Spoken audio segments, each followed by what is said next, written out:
Somewhere beneath the forest floor, there is a door that the forest doesn't know about, and he just walked through it. It began the way all real things begin, not with a plan drawn on paper, not with tools laid out perfectly in a row. It began with a single decision, made quietly, alone in the trees. A decision that no one witnessed, that no one needed to witness. The kind that lives entirely inside a man, settled, certain, already done by the time his boots meet the soil.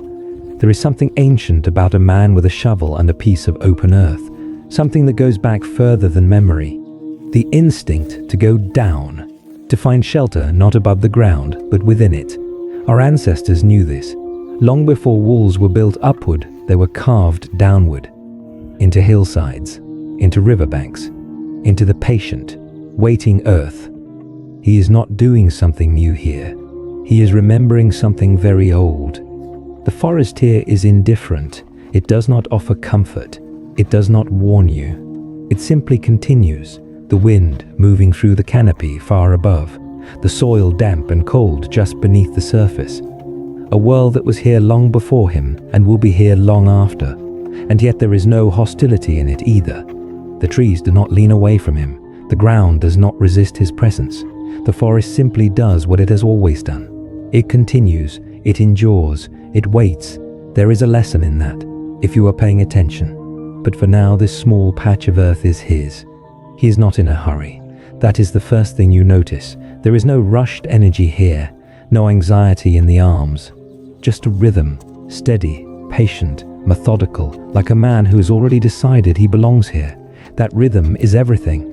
It is the difference between a man working and a man enduring, between someone passing through and someone arriving. He has arrived, the sound of a shovel meeting soil. It's a humble sound, an honest one. Every great thing ever built by human hands started somewhere quieter than people imagine. Not with machines, not with noise, with effort applied slowly, deliberately to one small problem at a time. There is no shortcut to this part. No technique that replaces it. You put the blade in, you lift, you move the earth, you do it again. The body finds its pace after a while. The shoulders settle, the breath deepens and steadies. The mind, freed from the noise of the world, goes somewhere quieter, somewhere useful. This is where real thinking happens. Not at desks, not in meetings. Here, with the hands occupied, and the body warm, and the mind left to its own devices, the hole gets deeper. The work continues. At some point, the body needs a rest, and the forest is generous enough to provide firewood. He moves through the trees with the eye of someone who has learned to read the forest as a language. This branch, too green, too wet. That one, dry, dense, already seasoned by time and weather. He doesn't take what isn't ready. He takes what the forest has already finished with. He sets up a small fire stove, portable, efficient, the kind of thing that does one job and does it well. There is a particular satisfaction in watching fire take hold in the open air. The way a small flame reaches upward before it settles into something steadier, something warm. The way it commits to burning, fully, without hesitation, the moment it finds enough air and fuel. Fire doesn't doubt itself. There is something worth learning in that. He isn't just cooking a meal. He is marking the beginning of something. A fire in a place where no fire has burned before. A claim made not with words but with warmth. The smell of food cooking in cold forest air. There's nothing complicated about it. Packed food. A small flame. The sound of wind threading through the trees just a few meters away. But in this context, after that digging, after that effort, it feels like a feast. Survival has a way of making simple things feel extraordinary. It strips away the noise that surrounds everything in ordinary life, the abundance, the options, the distraction, and leaves only what is real, what is needed, what is enough. And enough, it turns out, is more than you thought. The warmth from the stove reaches his hands. The forest watches quietly. He eats slowly, no phone to check, no noise to compete with, just the fire, the food, and the deep green silence of the trees all around him. The silence here has texture. It is not the absence of sound, it is made of sounds. Wind, leaves shifting, the distant call of something moving high in the canopy. A world going about its business, unhurried in every direction. He sits inside all of it, still present. This too is a skill, perhaps the most important one. This is what people forget when they imagine survival. They imagine panic. They imagine chaos, running, bleeding, screaming at the sky. But real survival, thoughtful survival, looks more like this. A man sitting beside a small fire in the woods, warm food in his hands, eyes calm, watching the tree line, planning the next move without rushing it.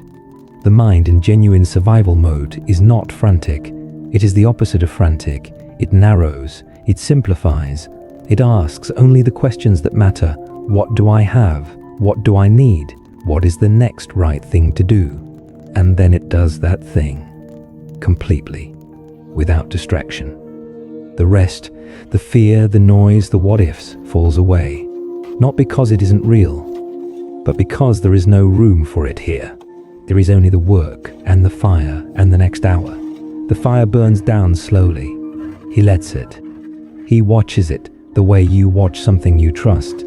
Not closely, not anxiously, but with the easy attention of someone who knows what they are looking at. The coals settle and glow. The smoke thins. The heat remains low and steady in the ash. There is still a great deal of work ahead. The hole in the ground is only the beginning. What lives inside that hole, the safety, the warmth, the life that can be built there, that takes time. And he has already decided that time is the one thing he is willing to give. He picks up the shovel again, going deeper now. The earth changes the further you go down, softer in places, harder in others. Every layer tells a different story about what has passed over this ground. Roots from trees that fell long ago, stones that have never seen daylight, darker soil where water once moved and left its memory behind. He reads all of it, adjusts to all of it. The shovel angle changes with the texture. The pace slows where the ground demands it, speeds where it gives. He removes them one by one, quietly, without complaint. There is a word for this kind of work, not labor. Labor implies something taken from you. This is something closer to devotion. The willingness to give your full effort to something that does not yet exist. To believe in the finished thing so completely that the difficulty of getting there becomes irrelevant. The bunker is taking shape. Not yet a room, not yet a shelter, but the suggestion of one. The promise of walls, of a ceiling, of a place that cannot be seen from above. That invisibility is everything.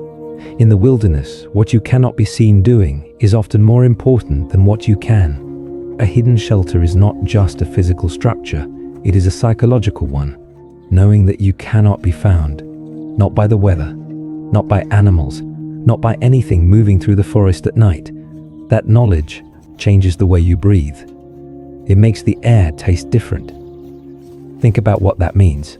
The weight that most people carry, the exposure, the vulnerability of existing in full view of everything, is simply not present here. There is no surface to present, no face to maintain, no position to defend. There is only the dark earth and the fire and the man who built his own disappearance from scratch. He keeps digging. The pile of earth beside the entrance grows. There are forests in this world where you could walk for 3 days without crossing a road. This feels like one of them. The trees are old here. The undergrowth is thick. Sounds travel strangely. A branch cracking somewhere far away can sound like it's just beside you. A bird call can vanish before you can locate its direction. The forest has its own acoustics, its own logic. You don't impose yours on it. You learn its patterns, its rhythms, the difference between a sound that means nothing and a sound that means something has changed. He has been listening since he arrived. Every pause in the digging is also a moment of attention. Every rest is also a reading of the air. It is beautiful, and it is merciless, both things at the same time, which is why what he is building matters, not as an escape from nature, but as a conversation with it. a way of saying, I understand you, I will respect you, and I will be ready for you. The smoke ventilation comes next. This is where instinct meets engineering. Fire inside an enclosed underground space without proper ventilation is not warmth, it is danger. Carbon monoxide is invisible, odorless, and completely unforgiving. It does not announce itself. It simply arrives quietly and takes everything. He knows this. So the chimney travels up through the earth and exits quietly above ground, hidden among the roots and brush. Just a thin thread of smoke released into the canopy. From above, nothing. From inside, everything. The genius of it is in how little it reveals. A stranger walking overhead would see only forest floor, moss, roots, the ordinary texture of a woodland that has been here for centuries. Nothing to pause over, nothing to investigate. The secret stays buried as it was always meant to. Watching him work the interior fire system into place, you understand something about the kind of intelligence this requires. It is not book knowledge, it is not theory, it is the kind of understanding that only comes from having paid attention to fire, to air, to enclosed spaces, to the way heat moves through a room and what happens when it has nowhere to go. This is earned knowledge, slow knowledge, the kind that cannot be downloaded or shortcut.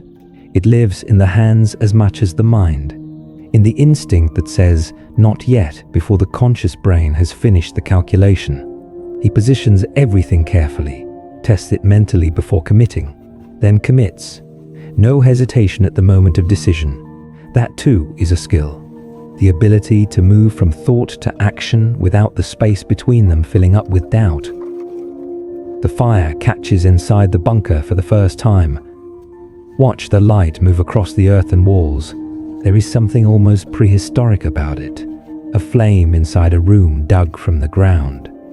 Warmth held inside the cold earth. 10,000 years of human history compressed into one quiet moment. Every ancestor who ever sheltered from the dark. Every fire ever lit against the cold. Every man and woman who looked at the world outside and decided to make a world inside instead.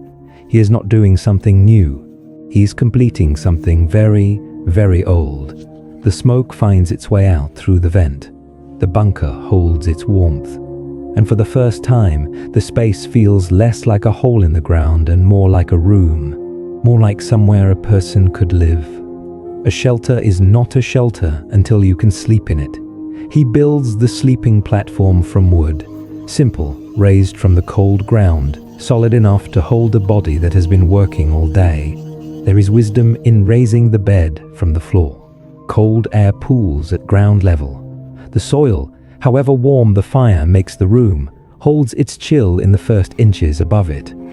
A raised platform puts the body in the warmest band of air. Small knowledge, vital knowledge. It doesn't need to be beautiful, it needs to be real. He runs a hand along the surface, tests the joints, shifts his weight onto it. It holds, and it is. Night comes to the forest without announcement. One moment, the light is grey and diffused through the trees. The next, it is gone. The transition is faster here than in open country. The canopy catches the last of the light before it reaches the ground. The shadows between the trees thicken and merge. The individual trees disappear into a single darkness that has no edges, no depth you can measure. The sounds change with it. The daytime birds go quiet. The nocturnal world begins to stir, softly at first, then with more confidence as the darkness deepens. Rustlings. A distant call that has no daytime equivalent. The sound of wings somewhere high and invisible above. Inside the bunker, the fire burns low. He settles onto the sleeping platform. The earth around him holds the heat like a hand cupped around a flame. The walls breathe slowly. The temperature, remarkable for a space this size, is steady, warm. The fire has done its work and is resting now, like everything else. He closes his eyes. The weight of the day settles into his body fully. The digging, the building, the constant reading of the environment, all of it releasing now, muscle by muscle, breath by breath. Outside, the forest moves through the night on its own. It does not need him awake. It does not need him at all. And that is exactly as it should be. Morning. It comes slowly here. The light doesn't flood in. It filters, grey and soft, through the bunker entrance. The forest wakes in stages. A single bird first, then another. Then the whole canopy breathing again. There is something extraordinary about this kind of waking. No alarm, no screen, no news arriving before your eyes have fully opened.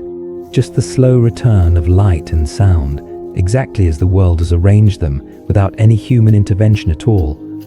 He wakes with the light, not because an alarm told him to, because the body, given enough silence and darkness, remembers how to wake with the world. This is how we were built. This is the rhythm that existed before we overrode it. And coming back to it, even for a few days, even in a forest, even inside a hole in the ground, feels less like roughing it and more like returning to something essential. Breakfast first. Noodles overheat. Steam rising in the cold morning air inside the bunker. The fire rebuilt from last night's embers, small and efficient, just enough for a pot. There is an art to rebuilding a fire from coals. You do not rush it. You do not smother it with fresh wood before the heat has had a chance to catch. You coax it. You offer it air, then fuel, then patience. And it comes back, slowly at first, then with increasing confidence, the way most things come back when they are given the right conditions. There is a particular pleasure in eating something warm before the day has fully started, before the work begins again. Before the forest makes its demands. The steam from the pot drifts upward and vanishes in the cooler air near the ceiling. He takes his time. Morning is not a thing to rush. It is the only part of the day that hasn't made any demands yet, the only hour that belongs entirely to itself. The bunker door is the next problem. Every shelter needs a threshold, a boundary between the inside and the outside world, between the warmth and the cold, between the seen and the unseen. A threshold matters more than people realize. It is not just a physical barrier, it is a declaration. On this side, shelter, warmth, safety, rest. On that side, the world, with all that it brings.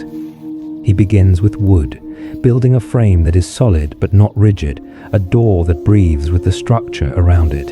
Wood moves with moisture. A frame that cannot flex will eventually crack. He accounts for this from the start. Then the dry grass. Gathered carefully, layered thickly, pressed into place. Not decorative, functional.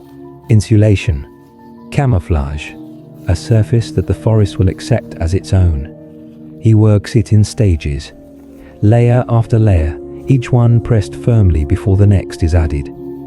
The door grows thicker, heavier, more substantial. From 10 steps away, you would walk right past it. That is the point. He shapes the door into a curve, rounded, organic, following the natural lines of the bunker entrance. Straight lines are a human invention. Nature prefers curves, the bend of a river, the arc of a hill, the way roots spread outward from a trunk in every direction at once. A curved door reads as natural to the eye, in a way a rectangular one never will. There is something quietly satisfying about watching a craftsman work without tools that buzz or hiss. Just hands and materials and a clear picture in the mind of what needs to exist. The hands know things the mind hasn't fully articulated yet. They feel the resistance of the material, the give of it, the moment when something is right. You can see it in the way he works. The slight pause, the adjustment so small it's almost invisible. The return to rhythm that tells you something has been corrected. He trims, adjusts, steps back, looks, makes it right. Tea next. Black tea, prepared over a small flame. The smell of it, earthy, slightly bitter, rising in a thin curl of steam, is one of those small luxuries that seems more profound out here than it would anywhere else. In ordinary life, tea is a habit, a pause between things, something you make without thinking and drink while doing something else entirely. Out here, it is the thing itself. The reason to stop. The reason to stop, The reward for the morning's effort. The warmth in both hands and the breath of steam against your face, and the slow, deliberate act of tasting something good. He holds the cup in both hands, sits at the entrance of what he has built, looks out at the trees. The forest returns his gaze with its usual indifference. The wind moves. A bird crosses the gap between two high branches and is gone. There are no words for this particular feeling. Belonging to a place you made yourself. Not inherited, not rented, not borrowed or temporary, or subject to anyone else's decision. Made by your own hands, from the ground up. The pulley system comes together piece by piece. A rope threaded carefully through a mechanism at the entrance, designed to allow the bunker door to be opened and closed from the inside. Think about what that means. The ability to seal yourself inside without stepping out, to close the door against the world, whatever the world happens to be sending toward you, from the safety of your own underground room. This is the difference between a shelter and a refuge. A shelter protects you from the elements. A refuge protects you from everything. It gives you control over what enters and what doesn't, over what sees you and what doesn't. He tests it, adjusts the tension, tests it again. The rope runs smoothly. The mechanism holds. The door swings through its full arc without catching or sticking. It works. From inside, the door swings shut. The forest disappears. There is only the firelight, the earthen walls, and the quiet that only a buried space can hold. A particular quiet, dense, close, the kind that presses gently against the ears and slows the heartbeat without you noticing. The quiet of being completely, entirely, unlocatably elsewhere. Clay now, mixed with water until it reaches the consistency of something between mud and mortar, dense, workable, willing to be shaped. Clay has been used by human hands for longer than almost any other material on Earth. It does not resist being shaped, it invites it. It holds the impression of a thumb, the pressure of a palm, the direction of a stroke. It remembers what was done to it and keeps that memory as it hardens. He spreads it across the bunker door in long, even strokes, building up a thick protective layer, not just for insulation, not just for waterproofing, for strength, for the kind of solidity that gives pause to anything or anyone pressing against it from outside. Each layer is applied and smoothed before the next begins. He works from the edges inward, ensuring the coverage is complete, that there are no thin places where the cold or the wet or the pressure of a heavy pour might find purchase. Because the forest has its residents, and not all of them are small. Bears move through these woods. There are tracks here, broad, heavy, unhurried, pressed into the soft ground near the tree line. A bear is not a threat you can reason with. It does not respond to warnings or loud voices the way smaller animals do. It is patient, powerful, and possessed of a curiosity that can become dangerous very quickly. And it has a nose that can detect the smell of food, of any human presence at all, from distances that would seem impossible to us. It moves through the forest as if the forest were made for it, because in every meaningful sense, it was. The clay dries slowly. The door grows more solid with every layer. Inside, the fire burns steadily. Outside, the forest keeps its own counsel. Evening comes earlier here than you'd expect. The trees filter the late afternoon light until it is something amber and low, moving sideways through the canopy, throwing long shadows across the forest floor. The light at this hour has weight to it, texture. It catches the edges of leaves and the rough bark of old trunks and turns the whole forest into something warm and golden for one brief hour before the dark takes it. He watches it for a moment. Just a moment. Then he begins to prepare dinner. Not because the clock says so, there is no clock, but because the light says so, because the body says so. Because after a full day of building and shaping and testing, something warm and slow and good smelling is what the moment calls for. There is wisdom in letting the body set the schedule. It knows things. It tracks things the conscious mind stopped paying attention to long ago. The onions first. There is something grounding about the sound of a knife meeting a wooden board in a quiet place. The rhythm of it. The certainty of it. This is happening. This is real. This is preparation. Cooking is one of the oldest forms of intention. The deliberate transformation of raw things into nourishment. The application of heat and time and attention to produce something that did not exist before. The smell reaches the air immediately, sharp, sweet, alive. It fills the bunker completely, pushes into every corner, changes the character of the space from shelter to home in a single breath. He doesn't rush. This is not a meal that needs to be hurried. The bunker is warm, the door is sealed, the night can take its time arriving. Beans into the pot, the slow rolling sound of a proper cook, not a fast one, not a hungry one, but someone who understands that the best things require the fullest patience. This is not survival reduced to its bare minimum. This is survival expanded. Survival that has found room for flavor, for preparation, for the small ceremony of making something good from raw ingredients over an open flame. There is an argument, and it is not a small one, that the quality of what you eat in a difficult situation says something important about your state of mind. A man who takes care with his food is a man who believes the future is worth preparing for. A man who eats without tasting is a man who has already begun to give something up. The light outside the bunker entrance fades another degree. The canopy above holds the last of the color.